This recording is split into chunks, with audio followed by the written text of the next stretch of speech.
ৰঙিয়াৰ সমীপৰ চিকনিবাৰীত সংঘটিত হৈছে এক জঘন্য ঘটনা। শিক্ষক ছাত্ৰীৰ পবিত্ৰ সম্পৰ্কত পুনৰ এবাৰ কালিমা সানিলে চিকনিবাৰী ঘোগাপাৰ LP স্কুলৰ প্ৰধান শিক্ষকগৰাকীয়ে। পৰিয়ালৰ অভিযোগ, বিদ্যালয়ৰ ভিতৰতে প্ৰধান শিক্ষক দয়াল চৰকাৰে নিৰ্যাতন চলাই ৪ৰ্থ শ্ৰেণীৰ কণমানি ছাত্ৰীগৰাকীক। উল্লেখযোগ্য যে বিদ্যালয় ছুটি হোৱাৰ পিছতেই স্কুলৰ প্ৰধান শিক্ষকজনে বিদ্যালয় চাফা কৰিবলৈ ৰখাই থৈ ৪ৰ্থ শ্ৰেণীৰ ছাত্ৰীগৰাকীক। তাৰ পাছতেই বিদ্যালয়খনত আন কোনো ছাত্ৰ ছাত্ৰী নথকাৰ সুযোগ বুজি প্ৰধান শিক্ষক দয়াল চৰকাৰে নিজৰ দুষ্কাৰ্য চৰিতাৰ্থ কৰে।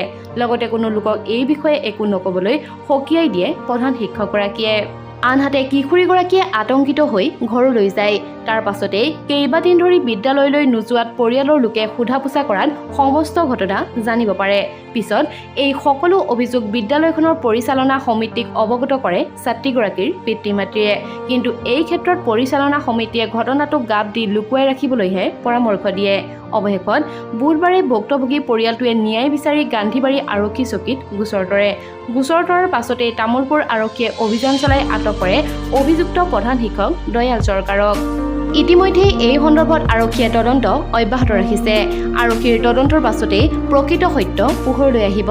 আজিৰ ভিডিঅ'টো ইমানেই আছিল। শেষলৈকে চোৱাৰ বাবে ধন্যবাদ। নতুন নতুন আপডেটসমূহৰ বাবে চেনেলটি যদিহে এতিয়াও ছাবস্ক্ৰাইব কৰি লোৱা নাই তেনেহ'লে প্লিজ চেনেলটি ছাবস্ক্ৰাইব কৰি কাষত থকা বেল আইকনটো প্ৰেছ কৰি ল'ব।